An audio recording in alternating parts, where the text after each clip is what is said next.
Selamat pagi Bapak Ibu Saudara kasih dalam Tuhan. Suatu kesukaan tersendiri kalau kita boleh kembali bertemu di dalam persekutuan kepada Tuhan. Walaupun mungkin Bapak Ibu sedang ada di rumah dan masing-masing ada di dalam persekutuan kepada Tuhan. Ini merupakan satu hal yang sungguh sangat menyenangkan. Walaupun sementara waktu kita masih dihadapkan dengan persoalan yang kita tidak bisa beribadah bersama-sama di gereja, tapi saya yakin dan percaya sukacita masih ada di dalam setiap kehidupan kita, karena kita tahu bahwa dimanapun kita berada, Tuhan ada di tengah-tengah kita. Tuhan Yesus peduli di dalam kehidupan kita. Maka itu pada pagi ini kita akan bersama-sama kembali untuk merenungkan kebenaran firman Tuhan. Kiranya Bapak Ibu Saudara bisa memahami, mengerti atas kebenaran firman Tuhan pada pagi ini. Maka itu sebelum kita akan merenungkan firman Tuhan ini, mari kita akan berdoa bersama-sama. Mohon nikmat dan kebenaran firman Tuhan bisa terbuka di dalam kehidupan kita, dan kita boleh masuk lebih dalam lagi di hadirat Tuhan. Mari kita akan berdoa bersama-sama. Sungguh Bapa, kami bersyukur, berterima kasih kesempatan yang Tuhan masih berikan bagi setiap kehidupan kami sebagai anak-anak-Mu. Dengan keterbatasan waktu yang ada, karena situasi yang tidak memungkinkan, kami boleh bersama-sama berkumpul di gereja, beribadah di gereja. Tapi kami yakin dan percaya juga, walaupun kami dimanapun berada, mungkin di rumah, dan kami masih bisa mendengar kebenaran firman Tuhan, merenungkan kebenaran firman Tuhan di dalam setiap kehidupan ini. Bahkan akan lebih banyak lagi kami bisa bersekutu bersama dengan keluarga kepada Tuhan. Terima kasih, dan kesempatan pada pagi ini kami juga ingin merenungkan firman-Mu. Kiranya firman mendapat tempat yang layak dan akan bertumbuh, berbuah di dalam setiap kehidupan ini. Terima kasih Tuhan, terima kasih, kami ucap syukur. Semuanya kami serahkan ke dalam tangan Tuhan. Dan mohon hikmat yang daripada Tuhan, kekuatan daripada Tuhan, supaya kami boleh mengerti firman Tuhan, kami boleh jalani di dalam kehidupan ini. Di dalam nama Tuhan Yesus kami berdoa. Amin. Sungguh sangat menyenangkan kalau kita masih boleh bersama-sama merenungkan kebenaran firman Tuhan. Dan pagi ini saya akan merenungkan firman Tuhan bersama-sama dengan Bapak Ibu Saudara yang ada di rumah, yaitu tentang memulihkan hubungan yang lebih dekat lagi dengan Tuhan, atau boleh disebutkan memulihkan hubungan yang intim dengan Tuhan. Kenapa hal ini sangat perlu di dalam setiap kehidupan kita? Kita harus menyadari bahwa awal di dalam kehidupan kita sebagai orang-orang percaya bahwa Tuhan itu adalah yang sangat dekat di dalam kehidupan ini. Dengan kedekatan itulah sesuatu hal yang sungguh sangat mulia, karena segala perkara boleh kita lakukan dengan penuh sukacita dan damai sejahtera. Dan nanti saya coba akan melihat di dalam kebenaran firman Tuhan ini, ya, kenapa kita harus mengembalikan hubungan kembali yang intim dengan Tuhan. Ya, saya melihat bahwa ada sesuatu yang tadinya ada, ya, menjadi tidak ada. Nah, itulah perlunya kita akan mengembalikan yang hilang kepada sesuatu yang akan ada kembali. Atau dengan lain, ada sesuatu yang tadinya ada menjadi tidak ada, dan akan kita kembalikan hal itu. Dan saya katakan tadi, itu pernah terjadi di dalam setiap kehidupan manusia, yaitu bahwa Adam dan Hawa di Taman Eden pada waktu begitu indahnya sebelum dia kehilangan kemuliaan daripada Tuhan. Tuhan begitu dekat, Adam dan Hawa begitu dekat dengan Tuhan. Bahkan dikatakan di situ kita bisa bercakap-cakap. Adam dan Hawa bisa bercakap-cakap. Kita akan lihat ayatnya, yaitu di dalam kitab Kejadian. Tentunya ayat ini saya akan bacakan. Kejadian pasal yang ketiga. Di situ juga dijelaskan dengan tegas bagaimana keadaan manusia yang masih dekat dengan Tuhan dengan keadaan yang begitu sempurna. Ya, itu kalau kita membaca di dalam kitab Kejadian pasal yang ketiga, ya, bagaimana diungkapkan, ya, firman Tuhan dikatakan demikian dengan tegas. Kalau kita lihat ayat ini, Kejadian pasal yang ketiga, ayat yang ke-9, firman Tuhan katakan demikian. Tetapi Tuhan Allah memanggil manusia itu dan berfirman kepadanya, di manakah engkau? Disinilah menunjukkan bagaimana kedekatannya Tuhan dengan manusia, yaitu Adam dan Hawa pada waktu itu. Tapi kita tahu dalam perjalanan waktu bagaimana kehidupannya setelah Adam dan Hawa jatuh ke dalam dosa, kehilangan kemuliaan daripada Allah, maka semuanya itu sirna. Dikatakan tadi ada sesuatu yang tadinya adalah indah dan sekarang menjadi tidak ada. Kenapa? Ternyata karena dosa yang memisahkan itu. Perjanjian Baru mengungkapkan di dalam kitab Roma pasal yang ketiga, ya, Roma pasal yang ketiga dituliskan demikian. Roma pasal 3 ayat yang ke-23. Karena semua orang telah berbuat dosa dan telah kehilangan kemuliaan Allah. Inilah sesuatu yang boleh dikatakan menjadikan yang tadinya ada menjadi tidak ada. Yang tadinya begitu indah menjadi sesuatu yang menyulitkan di dalam kehidupan manusia, yaitu karena dosa. Dari perjalanan kehidupan Adam dan Hawa sampai, kalau kita boleh sebutkan dalam perjalanan kehidupan manusia, dari Adam dan Hawa zaman Tuhan Yesus sampai sekarang, ya, dosalah yang menjadi penghalang. Karena semua orang telah berbuat dosa dan telah kehilangan kemuliaan Allah. Maka dari itu, kehilangan kemuliaan Allah itulah sesuatu yang sangat-sangat menyedihkan. Karena yang tadinya begitu indah, yang begitu tadi menyenangkan, dan hilangnya. Dengan keadaan seperti inilah perlu di dalam kehidupan kita menyadari hal itu terjadi di dalam kehidupan ini. Supaya apa? Kalau itu sampai terjadi dalam kehidupan ini, jangan sampai terus tenggelam. Artinya apa? Kita sampai masuk terus menerus dan kita tidak menyadari kita terhilang di hadapan Tuhan. Maka dari itu, kita perlu memulihkan hubungan yang lebih dekat lagi pada Tuhan.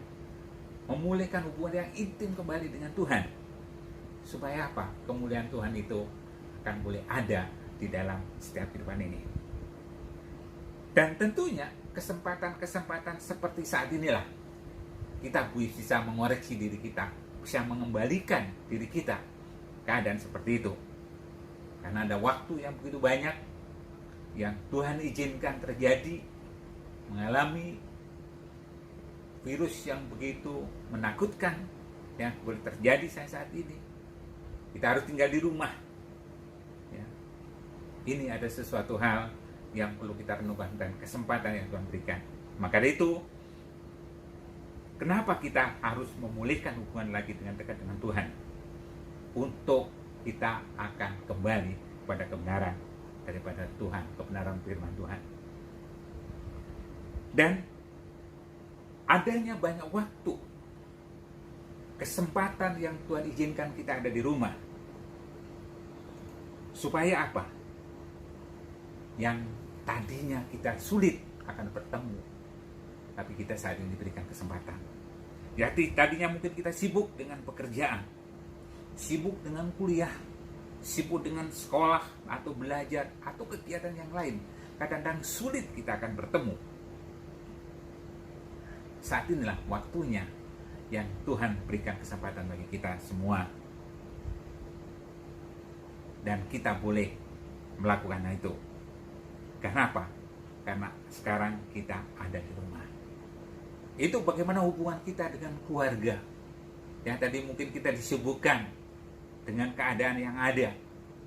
Yang saya sebutkan tadi mungkin pekerjaan, atau mungkin karena kuliah, atau mungkin karena belajar dan lain sebagainya, yang membatasi kita kadang kita bertemu dengan keluarga. Tapi saat ini Tuhan izinkan kita boleh bertemu dengan keluarga kita. Pakailah sebaik mungkin itu dengan keluarga kita. Ya, itu kalau kita boleh sebutkan secara jasmani. Tapi secara rohani ada sesuatu yang lebih banyak lagi. Misalnya, kita diberikan kesempatan untuk banyak berdoa, bersekutu kepada Tuhan. Kita diberikan kesempatan untuk banyak baca firman Tuhan, untuk merenungkan kebenaran firman Tuhan, supaya kita menemukan sesuatu yang lebih baik lagi di dalam perjalanan kehidupan kita. Bahkan Tuhan izinkan juga kita boleh banyak melakukan bersyafaat, berdoa. Ya, yang tadinya mungkin hanya berdoa untuk kehidupan kita secara pribadi, keluarga dan lain sebagainya. Mungkin saat ini Tuhan memberikan kesempatan kita bisa berdoa. Selain tadi, kita bisa berdoa untuk pekerjaan Tuhan, berdoa untuk hamba-hamba Tuhan, berdoa untuk bangsa kita ini. Diberikan kesempatan itu dengan leluasa. Nah, itulah kita yang bisa mengambil maknanya dengan kesempatan seperti ini. Jangan kita dibawa stres, ya. Tapi biarlah semua akan mengalir begitu saja, dan kita mengikuti rencana kehendak Tuhan. Itu akan sangat indah dalam kehidupan ini. Karena apa? Diberi kesempatan waktu banyak, ya, banyak waktu, dan itu akan kita pakai dengan yang lebih baik lagi dan lebih baik lagi. Ya, Bapak Ibu Saudara dikasihi dalam Tuhan. Karena saya yakin dan percaya semuanya ada terjadi di dalam kehidupan ini, di dalam bangsa kami, pasti ada makna yang besar di balik itu semuanya. Kalau kita boleh membaca firman Tuhan, kejadian-kejadian yang sangat menakutkan dalam firman Tuhan, selalu di balik itu semuanya ada makna yang besar yang boleh terjadi di dalam kehidupan orang percaya. Ya, salah satu contoh misalnya, kalau waktu bangsa Mesir terjadi mengalami tulah, ya, yang begitu menakutkan. Tapi setelah dibalik itu semuanya, maka ada sesuatu yang sangat indah. Orang-orang yang tetap percaya kepada Tuhan diberikan suatu kehidupan. Tapi orang-orang yang tidak percaya, memang mereka akan binasa. Ya, sesuatu yang sangat indah. Maka itu kita tetap bertahan. Kita harus tetap lebih dekat kepada Tuhan, lebih sungguh-sungguh lagi dalam Tuhan, yang Tuhan berikan kesempatan seperti ini. Karena firman Tuhan katakan juga bahwa tidak akan selamanya ini akan terjadi dalam kehidupan ini.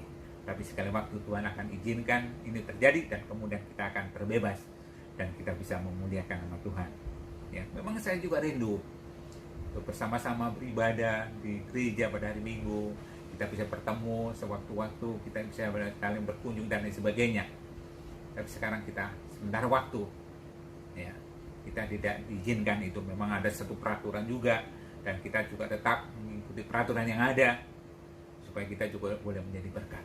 Tapi juga untuk menjaga kehidupan kita dalam kesehatan kita, supaya apa? Kita bisa tetap memuliakan nama Tuhan. Ya, puji nama Tuhan. Dan kenapa juga dikatakan di sini tadi kita perlu memulihkan hubungan yang lebih dekat lagi dengan Tuhan, supaya Tuhan akan menyatakan satu kebenaran di dalam kehidupan ini, ya, supaya Tuhan akan mengenal kita dalam arti, ya, bahwa Tuhan akan mengetahui di dalam kehidupan kita lebih dalam lagi.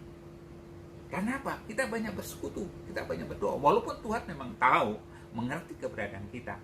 Tapi kalau kita pada waktu kita bersekutu, kita memuji Tuhan, memuliakan nama Tuhan, kita ada suatu komunikasi dengan keluarga dengan baik.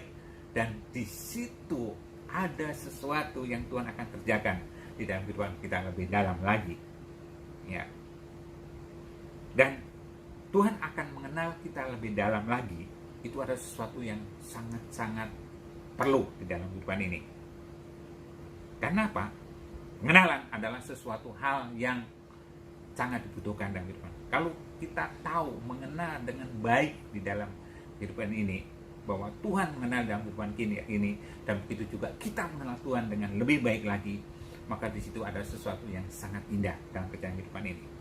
Ada satu contoh di dalam Alkitab, bagaimana seseorang yang mengenal dengan baik, bukan hanya tahu, tapi kenal. Bukan hanya kenal, tapi tahu. Seperti itulah boleh dikatakan. Seperti kehidupan daripada Paulus dan Timotius. Saya mengambil contoh di sini karena Alkitab menuliskan bagaimana satu mengetahui dan mengenal pribadi keadaannya. Jadi seperti sesuatu yang sangat mudah, ya, boleh terjadi di dalam kehidupan ini. Seperti kalau kita lihat bagaimana pengenalan Paulus dengan Timotius, itu yang terdapat di dalam kitab surat 1 Timotius pertama ayat 1 dan 2. Saya melihat ayat ini menggambarkan bagaimana kedekatannya Paulus dan Silas mengetahui keberadaannya. Saya akan bacakan demikian. Dari Paulus, Rasul Kristus Yesus menurut perintah Allah, Juru Selamat kita, dan Kristus Yesus dasar pengharapan kita. Ayat 2. Kepada Timotius, anakku, yang sah di dalam iman, kasih karunia, rahmat, dan damai sejahtera dari Allah Bapa dan Kristus Yesus, Tuhan kita menyertai engkau. Di sini menunjukkan bagaimana satu pribadi yang begitu mengenal di dalam kehidupan daripada Timotius. Paulus mengungkapkan seperti anak, walaupun ini secara darah daging bukan Timotius anak daripada Paulus, bukan. Tapi dikatakan di sini tadi bahwa Timotius dikatakan sebagai anakku yang sah dalam iman. Ini sudah jelas. Itu adalah membuktikan bagaimana kedekatannya, bagaimana pengenalannya. Sesuatu yang lebih indah sekali, ya. Tapi jangan sampai hanya boleh dikatakan mengetahui. Karena ada satu peristiwa yang sangat menyedihkan sekali, ya. Bagaimana pada waktu anak-anak Skewa, tukang jambi-jambi Yahudi, kita mungkin pernah membacanya di dalam Kisah Para Rasul pasal 19, dituliskan di situ. Pada waktu Paulus mengadakan satu mujizat, ya, perkara-perkara ajaib dilakukan, maka para jambi-jambi Yahudi ini ingin membelinya, bahkan dikatakan ingin mendapatkannya. Maka dari itu peristiwa yang sangat menyedihkan. Pada waktu kuasa roh jahat itu menguasai orang-orang yang ada di situ dan coba akan melepaskan, apa yang terjadi? Dia malah dikalahkan oleh kuasa roh si jahat itu. Coba kita akan lihat di dalam Kisah Para Rasul. Peristiwa ini saya akan bacakan lebih jelas lagi di dalam Kisah Para Rasul, ya, pasal yang ke-19. Kisah Para Rasul pasal yang ke-19 ayat yang ke-13 dan sampai 15. Firman Tuhan katakan demikian. Anak-anak Skewa judulnya. Juga beberapa tukang jambi Yahudi yang berjalan keliling di negeri itu mencoba menyambut nama Tuhan Yesus. Kami ulang, menyebut nama Tuhan Yesus atas mereka yang kerasukan roh jahat dengan berseru katanya, "Aku menyumpahi kamu demi nama Yesus yang diberitakan oleh Paulus," dikatakan di sini. Mereka yang melakukan hal itu ialah 7 orang anak dari seorang imam kepala Yahudi yang bernama Skewa. Ayat 15, tetapi roh jahat itu menjawab, "Yesus aku kenal dan Paulus aku mengetahui." Atau dikatakan di sini, Paulus aku tahui, tetapi kamu siapakah? Kamu? Ada sesuatu hal yang sangat menyedihkan sekali. Karena apa? Dia hanya tahu, tapi tidak mengenal. Ya, dia hanya mengenal atau mungkin tahu, tapi dia tidak meyakini dalam kehidupannya. Maka itu pada waktu dia menggunakan nama Tuhan Yesus, apa yang terjadi? Ya, kalau kita membaca tadi, maka orang-orang yang dirasuk setan, dia dirasuk setan tadi, dikatakan di sini dia akhirnya coba akan melawannya, dan akhirnya dia dikalahkan. Kenapa? Karena di sini katakan anak-anak Skewa itu bukan dia percaya, bukan mengetahui, bukan mengenal, tapi hanya melihat. Ini sangat berbahaya. Maka itu peristiwa ini sangat menjadikan sekali kalau itu sampai terjadi di dalam kehidupan kita. Ya, tapi kita tidak mungkin hal itu terjadi. Karena apa? Kita percaya, kita mengetahui keberadaan daripada Tuhan, dan Tuhan mengenal kehidupan kita, dan kita juga mengenal Tuhan dalam kehidupan ini. Ini adalah sesuatu yang sangat indah, dan ini ada sesuatu yang perlu terus dipulihkan hubungan ini, supaya apa? Kita memiliki kuasa, memiliki kemampuan untuk menjalani kehidupan ini. Masa-masa yang sulit seperti ini, kita tetap memiliki kuasa, kemampuan, kekuatan. Karena apa? Tuhan mengenal, mengetahui keberadaan kita. Begitu juga kita mengenal dan mengetahui Tuhan yang menjadi Tuhan, dan kita boleh menjadi percaya di dalam setiap kehidupan ini. Ini sesuatu yang sangat berarti. Maka dari itu, tetapkan iman keyakinan kita di dalam Yesus. Sementara waktu kita tidak bisa bersekutu di gereja, beribadah gereja, tapi kita masih bisa beribadah kepada Tuhan Yesus di rumah bersama dengan keluarga. Supaya apa? Supaya kita kuat di dalam Tuhan. Ya, puji nama Tuhan. Kiranya ini akan menolong di dalam kehidupan kita. Kita tidak akan goyah. Ya, kita tetap hidup kita memiliki hubungan yang dekat dengan Tuhan, dengan tetap hubungan yang intim dengan Tuhan, supaya sesuatu yang indah itu boleh tetap terjadi, dan kita boleh tetap bisa mengambil kesempatan lebih banyak lagi, bersekutu kepada Tuhan, berdoa kepada Tuhan, bersyafaat kepada Tuhan. Begitu juga Tuhan lebih mengenal dalam kehidupan kita, dan kita boleh mengenal lebih dalam lagi dan Tuhan. Nama Tuhan, kiranya ini akan menolong di dalam kehidupan kita, dan sebagai orang percaya tetap ada di dalam kasih dan anugerah Tuhan. Ya, puji nama Tuhan. Tuhan menolong, memberkati kita semua. Kiranya ini akan memberkati kita bersama. Amin. Mari kita akan doa untuk firman Tuhan ini. Bapa yang baik, yang kami sembah dalam nama Tuhan Yesus, terima kasih atas kebenaran firman-Mu. Saya yakin dan percaya ini akan menolong di dalam kehidupan ini. Masa-masa yang sulit, masa-masa yang terbatas, masa-masa yang kita tidak mengalami seperti pembebasan di dalam kehidupan ini, hanya sementara waktu. Tapi kami tetap percaya Yesus adalah jawaban di dalam setiap kehidupan ini. Bukan hanya di dalam dunia ini saja, tapi sampai selama-lamanya. Terima kasih Tuhan, tanamkan kebenaran firman-Mu di dalam setiap kehidupan kami, sebagai orang-orang yang percaya, yang mengasihi Tuhan di dalam kehidupan ini. Terima kasih di dalam nama Tuhan Yesus. Kami yakin dan percaya, tetap kami kuat. Terima kasih. Dan nama Tuhan Yesus kami berdoa dan ucap syukur. Haleluya. Amin. Tuhan, selanjutnya kita akan mengakhiri persekutuan kita ini. Kita akan menyerahkan semua kehidupan kita selanjutnya kepada Tuhan. Kita akan tetap berdoa, ya, kepada Tuhan, supaya musibah, wabah, virus corona ini akan berlalu dari bangsa kita, dan kita boleh tetap ada di dalam kasih karunia Tuhan. Mari kita akan berdoa bersama-sama untuk bangsa kita. Bapa, kami ucap syukur setelah kami merenungkan kebenaran firman-Mu. Kami boleh tetap ada di dalam kasih karunia Tuhan, persekutuan dengan Tuhan. Dan kami saat ini berdoa untuk bangsa negara kami yang kami kasihi, bangsa Indonesia ini yang sedang menghadapi wabah virus corona yang sedang melanda bangsa kami ini. Saya yakin dan percaya semua sepengetahuan daripada Tuhan.